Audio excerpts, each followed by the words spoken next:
Assalamualaikum warahmatullahi wabarakatuh. Selamat pagi adik-adik. Sudah makan belum? Udah sarapan? Udah minum susu? Udah ngopi yang ngopi? Sini lanjutannya materi yang kemarin ya, yang pengaruh kerjasama bidang ekonomi, sosial, politik, budaya, dan pendidikan terhadap kehidupan di negara ASEAN.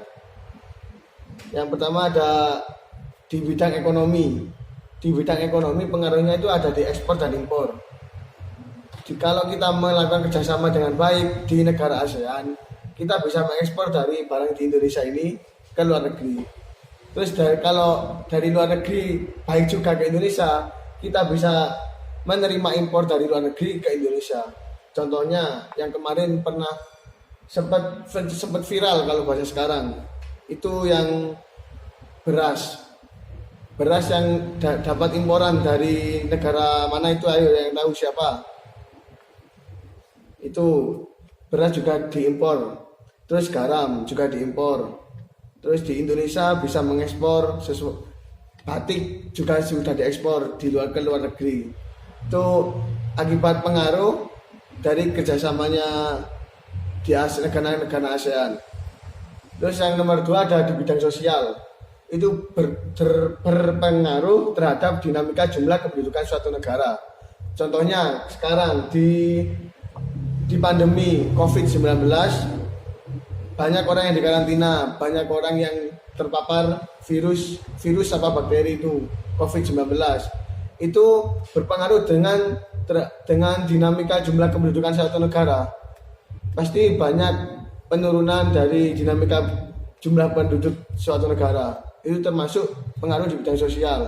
Untuk di negara ASEAN contohnya yang terpapar, contoh di Indonesia, terus di Singapura dan juga di Malaysia, itu sekarang sangat pengaruh terhadap dinamika jumlah kependudukan suatu negara. Terus yang nomor 3 ada di pengaruh di bidang budaya. Di bidang budaya itu bisa berpengaruh positif dan negatif. Untuk berpengaruh positifnya, kita sebagai warga Indonesia, kan kita kalau ada di bidang budaya, bisa pengaruh di bidang budaya, kita bisa bisa melestarikan budaya-budaya kita. Karena untuk suatu ajang seni budaya atau tarian budaya gitu di semua negara ASEAN.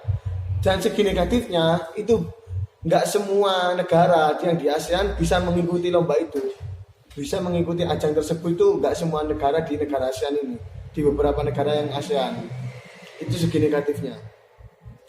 Terus yang di bidang politik, untuk segi positifnya bisa meningkatkan kualitas hidup rakyat dengan berbagai kebijakan. Jadi untuk bidang politik yang kerjasama bisa meningkatkan kualitas hidup rakyat dengan berbagai kebijakan. Jadi bisa untuk ketentraman, bisa untuk kemajuan atau pola pikir, itu kita bisa positifnya di situ, di bidang politik untuk negara, untuk rakyat yang di negara tersebut. Kalau negatifnya, dana pemerintah harus diserap untuk kunjungan rutin para pejabat. Nah, negatifnya itu dana-dana yang seperti bapak sampean bayar pajak, terus masih sampean bayar pajak, itu digawe biayai pemerintah yang yang mau kunjungan rutinan ke negara-negara tersebut untuk sharing-sharing di bidang politik atau di bidang kenegaraan gitu. Terus yang di bidang selanjutnya ada bidang pendidikan.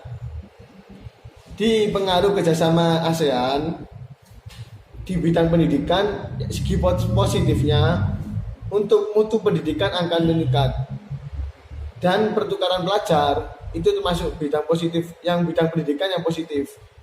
Yang mutu pendidikan akan meningkat, misalnya sampean kabeh iso pertukaran pelajar, misalnya sampean tukang SMPI ngebruk, sampean iso pertukaran pelajar nang sekolahan misalnya di SMP juga setara di Malaysia, kan lumayan mutu cara berpikir sama, cara pola pikir sama kan harus beda, cara gaya hidupnya beda.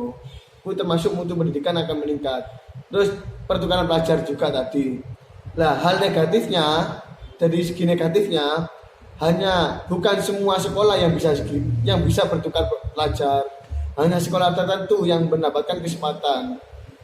Jadi nggak mungkin kalau Semalang Raya ini beberapa SMP ada 5 SMP misalnya, ada 5 SMP bisa pertukaran pelajar ke luar negeri, itu nggak mungkin.